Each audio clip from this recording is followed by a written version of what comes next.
Welcome to our Veterans Day celebration today. It is truly a day to celebrate and honor all the wonderful people who have served our country in this way. This year is a special celebration for us because some 40 World War II veterans, along with our students and their guardians, made a special Soaring Valor trip last year to New Orleans and a visit to the World War II Museum. And we're honored today to have many of those veterans and their guardians and their student accompaniers with us today. So I ask everybody just to welcome our special guests in the front row.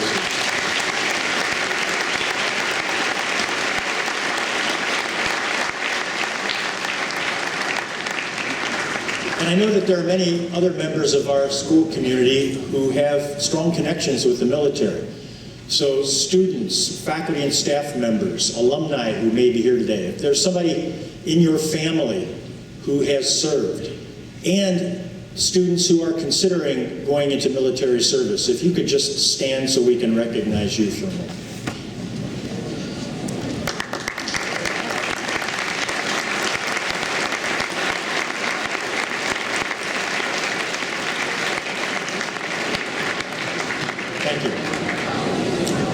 McNicholas is pleased today to welcome Father Dave Sundberg. Father Dave's a 1982 graduate of McNick and served as a chaplain in the U.S. Armed Forces from 1996 to 1999. Father Sundberg was stationed in Germany and served on the peacekeeping force in Macedonia during the Bosnia conflict.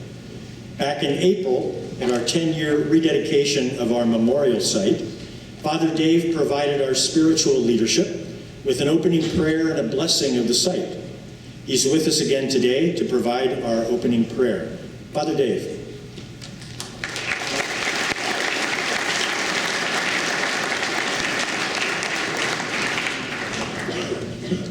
Good morning, fellow Rockets. Let us pray. In the name of the Father, and the Son, and the Holy Spirit. Lord God, on this Veterans Day, we pause to honor all who have served our country in the armed forces. Our veterans who have trudged across the beaches of Normandy and the jungles of Vietnam. They have fought in the cold of Korea and the heat of Iraq. They have climbed the hills of Afghanistan. They have reserved or helped the oppressed from evil regimes and restored hope, lifted the darkness of tyranny, brought life and light of peace to all who were oppressed. They carry with them the memories of fallen comrades and the scars visible and invisible on their bodies. Lord, bless them for protecting our great nation so that we may enjoy and cherish the freedoms which you yourself have given to all of us here. Bless them and keep them in your grace and love for having served our nation and have sacrificed so much for the good of all. We ask this through Christ, our Lord. Amen. In the name of the Father, and the Son, and the Holy Spirit.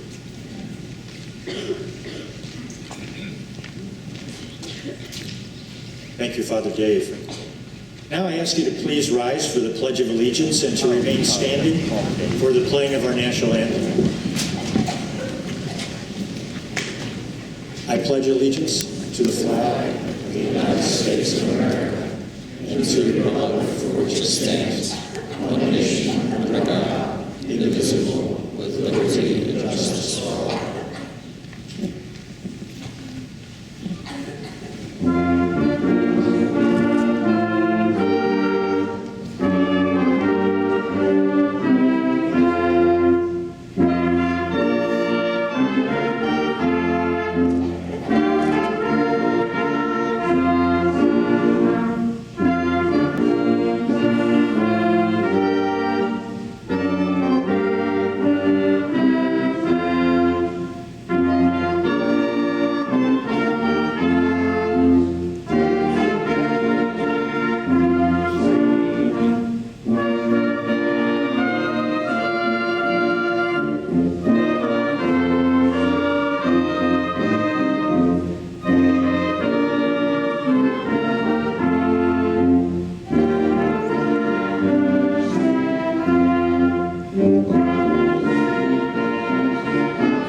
band. Please be seated.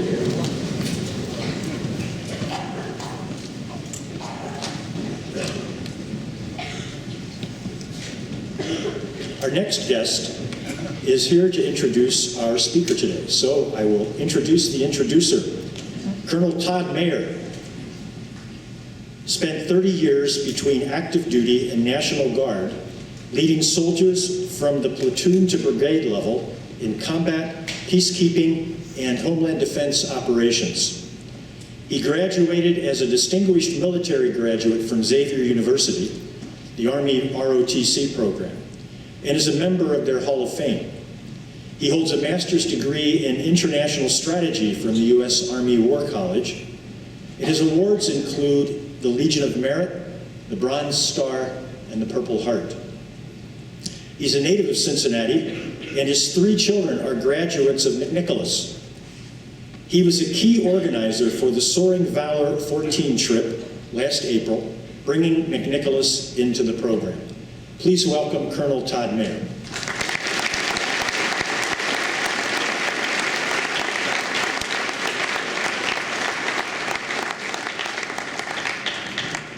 Good morning, Rockets.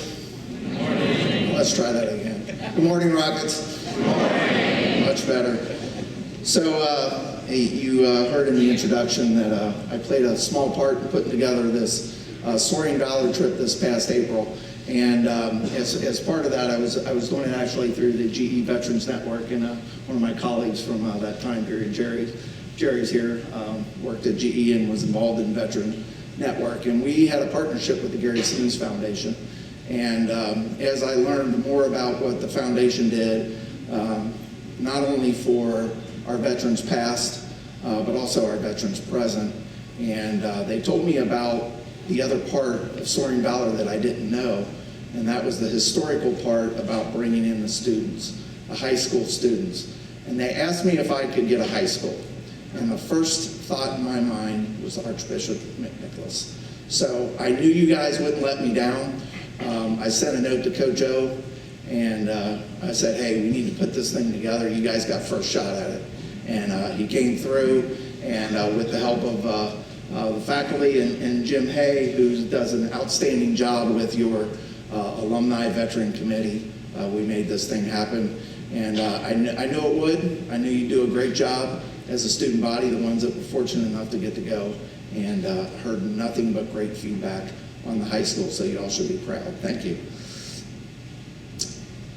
If this was 1944, 75 years ago, there would be 17 million Americans in uniform. Think of that, 17 million. Let me see a show of hands from the student body, just the student body. How many people you personally know that are serving in the military right now? Not a veteran, but someone serving right now. Okay. It's a lot better than I thought it would be. If this was 1944 and I asked that question, everybody in this auditorium would have raised their hand. There wasn't one community in the nation, one city, one town that didn't know someone serving in the military. Now, if you think about 1944, that was 75 years ago, a tremendous turning point in the war. In the European theater, we had the invasion of the French continent and the landings at Normandy. We had the landings at Anzio in Italy. We had in the Pacific the continuous operations against the Imperial Japanese, with places like Saipan, Guam, and starting last month, 75 years ago, the reconquest of the Philippines. The gentlemen that are here today, that I'm going to have the honor to introduce in a second, were your age. Some of them lied about their age so they could serve. Some of those guys aren't here today. They couldn't make the trip, but some of these guys here, they came forward, they left school early, some of them graduated, and they were your age. So keep that in mind as we hear from our guest speaker today. And I just want to say once more, you guys did a great job on the trip. You do a great job honoring your veterans from McNicholas High School. And I would say for those of you that haven't made a decision yet, we need you. The country needs you. We can use your support if you don't serve. If you go out in life years down the road and you become an educator, or you go into politics and government work, or if you go out in business, always continue to support your veteran and the less than 1% that have chosen to serve. Thank you. What I'd ask, if you could just kind of raise your hand, World War II veterans, as I introduce you. From the United States Marine Corps, Frank Campesino.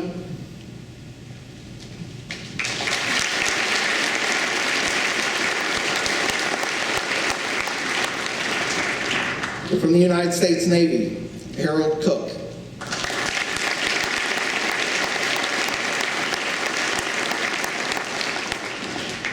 From the United States Army, Vern Corbin.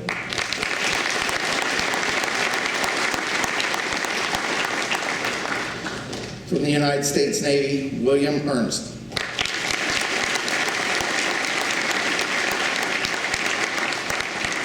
From the United States Army, Jerome Fatora.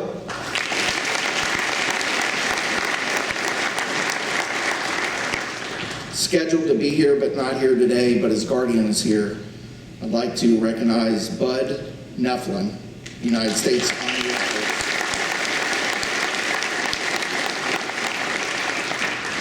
From the United States Navy, Carl Ladwig.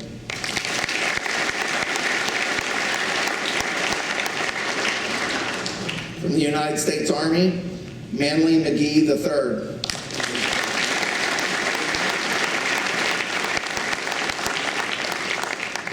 From the United States Army, Walter Oka.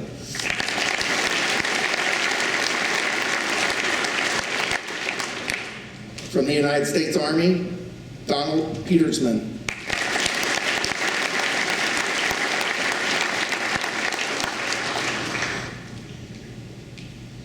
From the United States Army, Jerome Rutgers.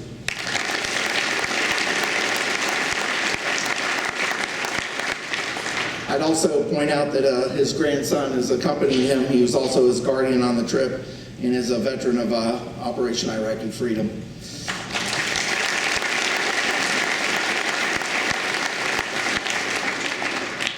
From the United States Navy, Ronald Romito.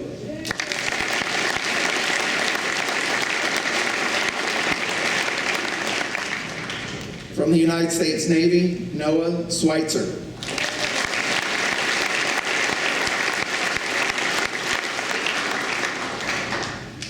From the United States Army, Hank Williamson.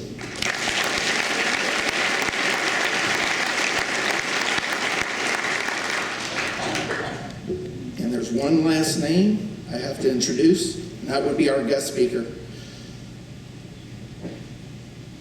Today's guest speaker is Henry Armstrong. In 1943, Henry Armstrong was a senior at Holmes High School in Covington, Kentucky. 6 months before graduating, Henry, or as he goes by, Hank, enlisted in the United States Army to serve his country in World War II.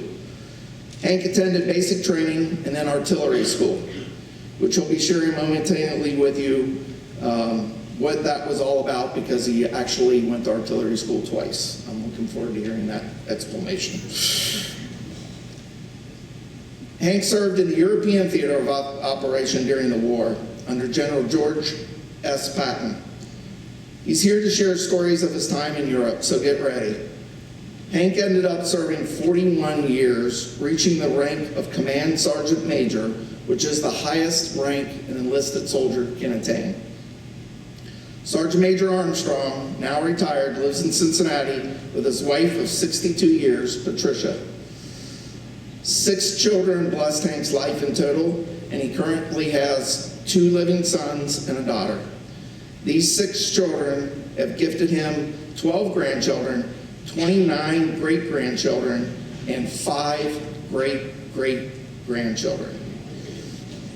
Hank's family has definitely served their country, having had 2 served, son in the Army, one which they lost in Vietnam.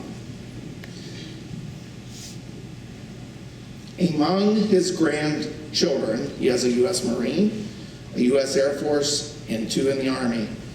One great-grandson is a staff sergeant in the Army and just recently returned from deployment in Afghanistan, where his father, a major serving in the Army, also returned from. Here to share his experience with us today, please welcome retired Command Sergeant Major Henry Armstrong.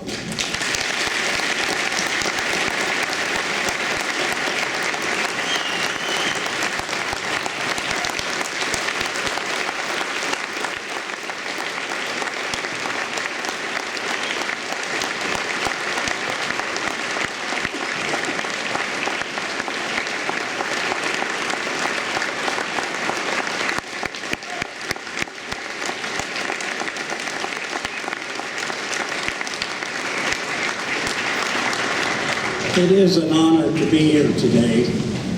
And when I was invited to be here, I was told we'd like to have you come in and say a few words.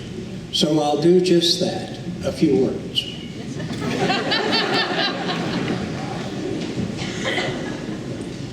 As the colonel stated, I enlisted when I was 18 years old in 1943. I went to Fort Bragg, North Carolina for my basic training. I met a gentleman down there that I despised. His name was Sergeant McNicholas. He was not known in those days as drill instructors, but he was my instructor. And I really hated the man. He was as hard as he could be. But when the training was all over, I found out one thing. He was a gentleman. He was the best. He made not only a man out of me, he made a soldier out of me. And I appreciate that from him. I felt sorry for him because he never did get out of Fort Bragg. He stayed there and all he did was make soldiers. But what better thing can you do with people in the Army? I went from Fort Bragg at the end of basic training to a place called Camp Gruber, Oklahoma. Had no idea what it was all about. Found out I was in the pack artillery. And a lot of people don't know what the pack artillery is. It's mules. I had a mule. I called him the colonel.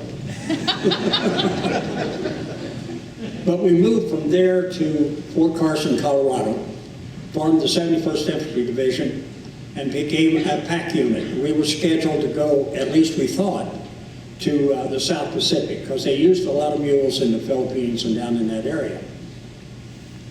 After I got really acquainted with the mules, and my battalion is the only battalion that ever took a battalion of mules with 75 millimeter artillery battery to the top Pikes Peak and back. We made that march up there. And I'll tell you, it took everything you had to make that, and to lead that mule anyway, because he's stubborn as he can be. We went from there to a place in California called Hunter Liggett Military Reservation. And we had maneuvers there. We were told at the time when the maneuvers were over that was the hardest maneuvers the Army had ever been through.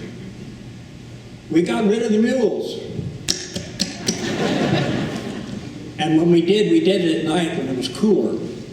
And we had to walk 15 miles to take the mules down to a railroad station.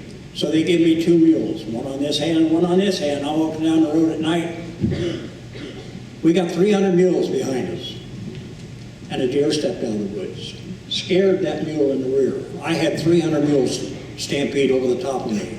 And the only injury I got was I lost my watch. But we did have men. It was like a battlefield from there on. We moved from there back east to Fort Benning, Georgia. We became a mechanized outfit. Hooray! We had gotten rid of the mules and we became 105 howitzers. I got trained as a field artillery observer. I was part of a 7-man team. And our job was to call targets back to the infantry from our artillery unit. We stayed there for not too long and moved from there to Fort Dix, New Jersey, preparing to go overseas. One of my best friends, and I love this one, was Walter Olson. He was a pitcher for the Brooklyn Dodgers. We got a pass to go to Brooklyn. And I had lunch with Branch Rickey, a A lot of you people don't know who Branch Rickey was, but some of you people down here will remember who he was. He was the owner of the Dodgers. And he took us out to lunch, and it was the biggest thrill, one of the biggest thrills of my life. It was a couple of days later that we board ship to head for Europe. We were part of a 100-ship convoy. And I'll tell you something, the only reason I went in the Army is because I didn't like the Navy, I was in the Marine Corps, because I can't swim. And I got so seasick on the way over, it was pathetic. They put me on a Quad 50 machine gun as anti-aircraft. And I couldn't hit the broadside of the barn. I was so seasick. We landed in France and went ashore at Omaha Beach. And my first kill was at that beach. My 7-man team went ashore, and the first night there we were scared to death, 7 kids on our first combat mission. We tried to spend the night on a little hill and get some sleep, but with the shells going off and all the glare and everything, you couldn't do it. Our imagination ran wild. There was a tree not too far from us, and that tree was like this. And every one of us that night killed that tree. That was our first kill. We moved from there towards Paris. At the outskirts of Paris, we were told we were to go in and take the city of Paris. I guess it was maybe half a day later we were told to bypass Paris because they wanted the General de Gaulle to take Paris, which was logical. He was a French general, and it was his home. So we went east of Paris to a town called Vichy. It's spelled B-I-T-C-H-E. And we relieved the 100th Division. I see some smiles out here. We relieved the 100th Division during that battle and took the town of Vichy the next day. We renamed the town. We took the E off of it. For those that don't know, it's spelled B-I-T-C-H.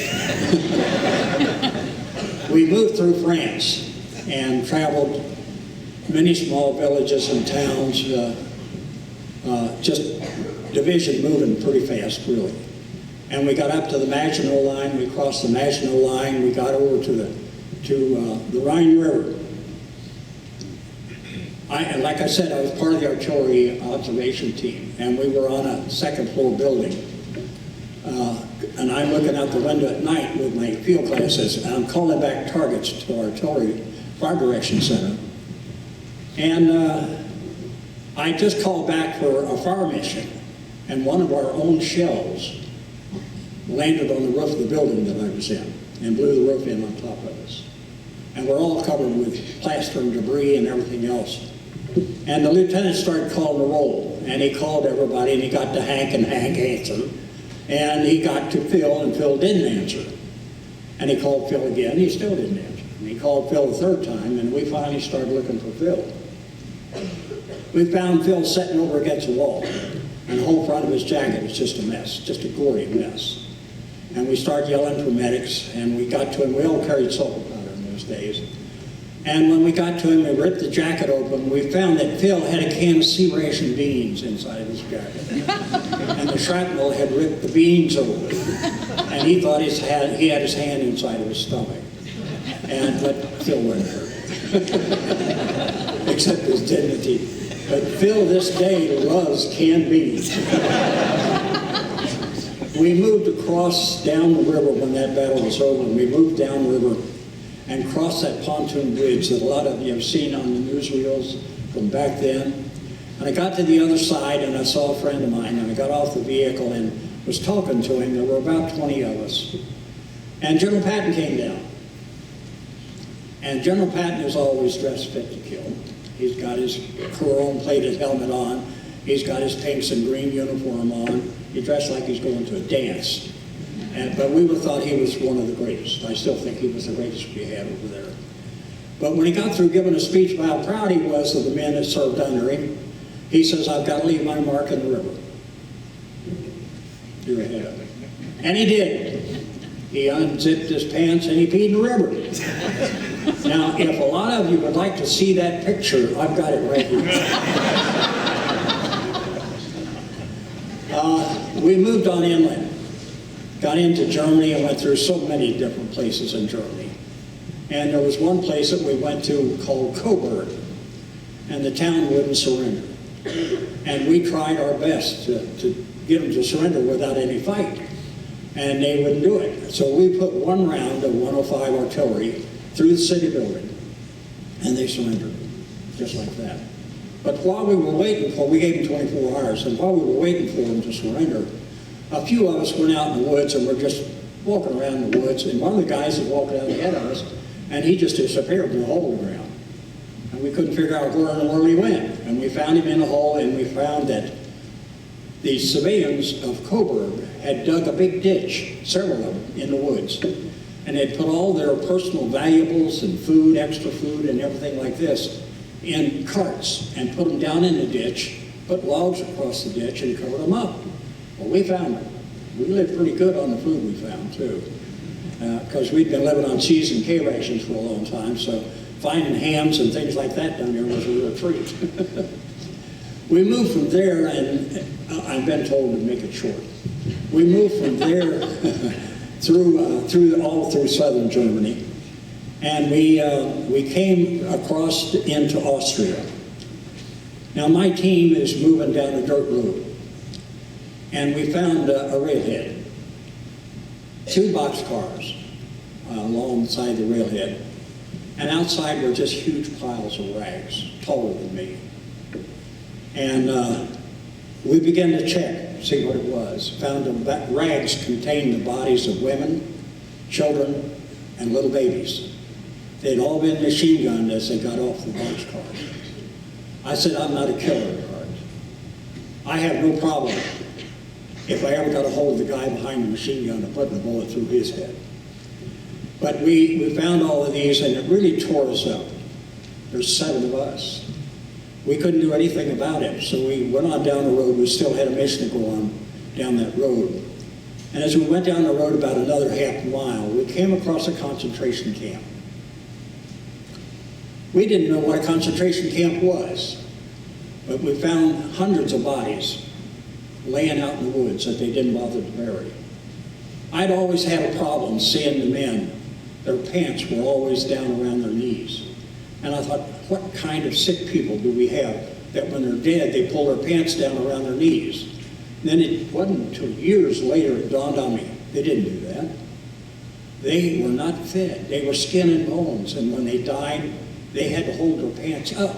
And when they died, their pants fell down. But we found these bodies, and then we went on down and found a concentration camp called Gunskirchenlager. Had about 850 men and young boys in the camp. They were the families of the ones we found up the road in the rags. The SS guards were still in the towers around the camp. And there were about, I'm going to say, 15 or so of them. And there were 7 of us. We eliminated every one of them. Got rid of all the guards, freed the camp to all of these young men and boys that were being used as slave labor. I got acquainted with 3 after we called division for help. I got acquainted with 3 of the young teenage boys, 16, 17, Simon and Aaron, and another one about my age at that time, 20 years old, and his name was Franz. The division showed up. We had to leave. We still had our mission. I lost track of my 3 young friends. You go a little bit further. 15 years ago, my wife says it was 20. We had a reunion at the Drawbridge Inn in Kentucky. And 2 men walked in. Didn't know who they were. Introduce yourself. It was Simon and Aaron, the 2 young boys that I'd met in the camp. Simon is now a college professor in California. Aaron has a business in New Jersey. And just about a year ago, Sarah Weiss from the Holocaust Museum here in Cincinnati. And if any of you have never been there, please go. And she says, I've got a gentleman that remembers your name in that camp. He's in town, would like to have lunch. I went out and had lunch with Ron Jost, the third fellow that I knew. He's now a doctor in Boston. That is the proudest moment of knowing that those three men made it to this country and what they've contributed to this country. We left that camp after division showed up. And it wasn't too long after that, we were still in Austria, that we got word that the war was over. They dropped the bomb in Japan, and the war was over. We were thrilled to death. We laid down and went to sleep. And I guess it was the next day or the day after we got word that to pack up everything that we had, get it all ship-shape in the vehicles. We're going to make a long convoy move through Russia to fight the Japanese. Morale went from up there to down there. And we thought, sure, we were going to make that trip. But then they dropped the bomb. And we didn't have to go. We were getting ready to come home. While we were waiting, now I'll go back to this. While we were waiting, the point system came out. And you got a number of points for the number of months that you were in the Army or in the service, the number of months that you served overseas, if you were married and had any dependents, each dependent counted. And I was in the second count of the point system, and I got to come home. But before I got to come home,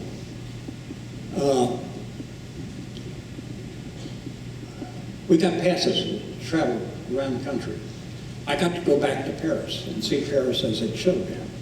I got to go to London, and it was a shambles. And I got to go to Switzerland and stayed in a little Swiss village, and I'll come back to that little village here in a minute. And stayed up there in the mountains. And got to see part of Europe, you know, without a war going on. And time to come home. I boarded a victory ship, which I called a bucket of bullets. Anybody in the Navy will know what that is. And again, I got so seasick I couldn't hardly move. And when we pulled into New York Harbor, who comes out to see us but the fireboats? And they got all the hoses shooting water up in the air, and you're looking off in the distance to New York Harbor, and who do you see? The prettiest sight you ever saw in your life, the Statue of Liberty. And there was a ferry boat came out, and the ferry boat had a big sign along the side of it. Well, now, in those days, we were issued, and I still have mine, a bronze eagle lapel pin. We called it the Ruptured Duck. And the ferry boat's name was the Ruptured Duck.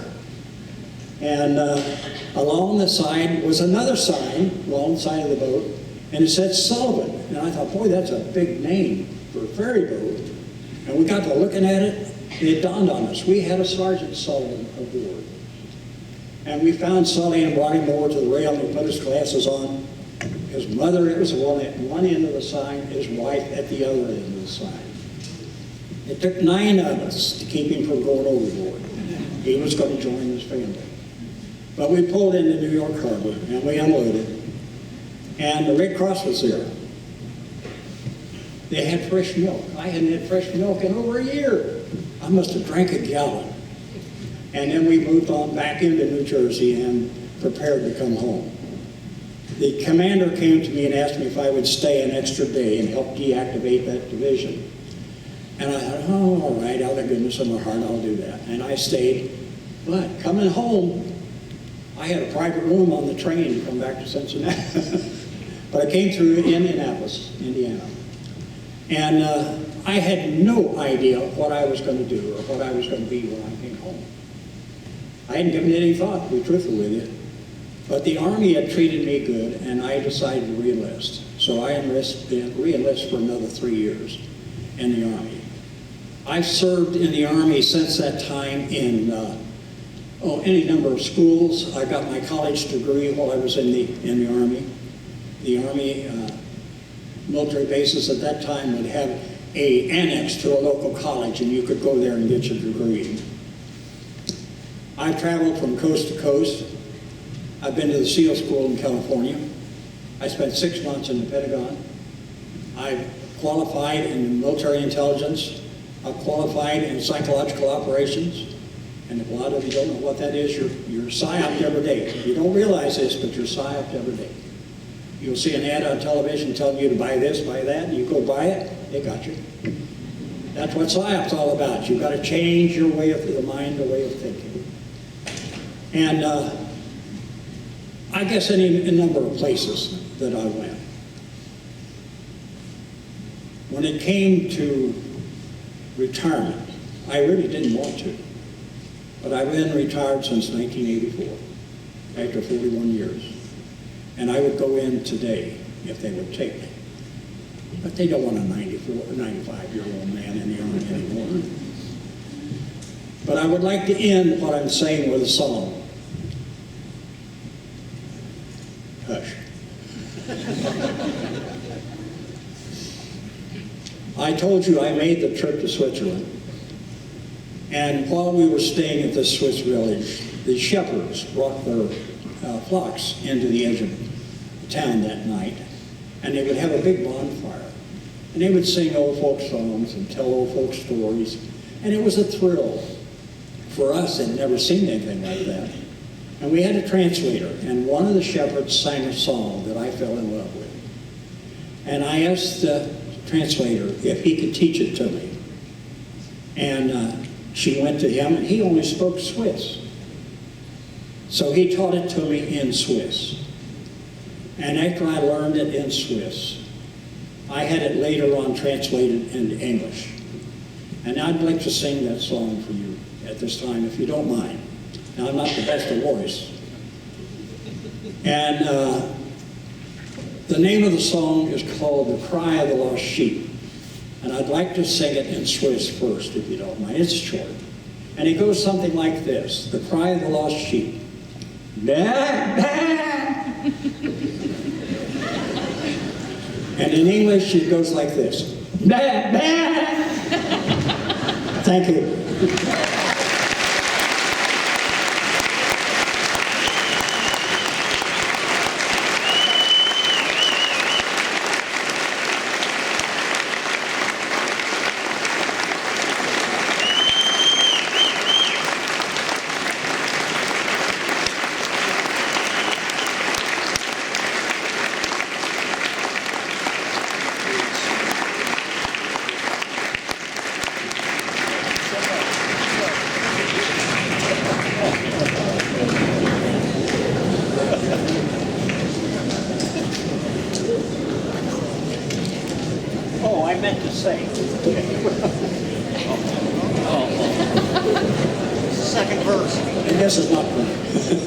If anyone would like to see the picture of Patton in the river,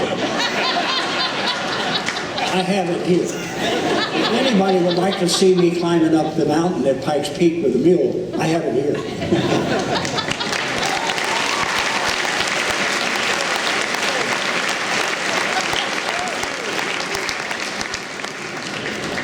Sergeant Major Armstrong, thank you. Just amazing stories. And we thank you so much for the example of service and citizenship you give to all of us and all of your comrades as well. What an honor for us to hear from you. Thank you so much.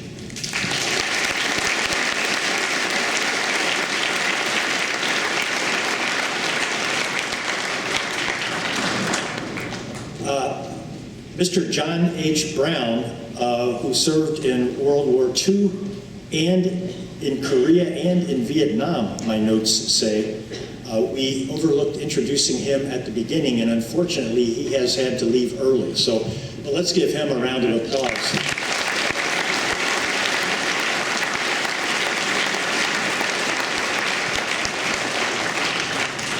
Again, we thank you, veterans. We thank you for your service. We thank you for your example.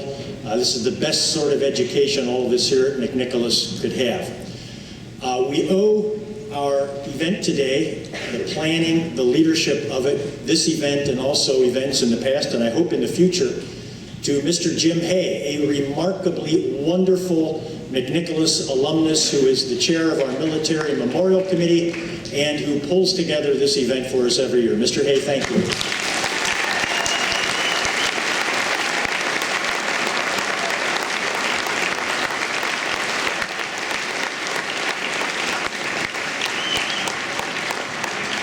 Once again, thank you to Colonel Maher and to Father Sundberg for today.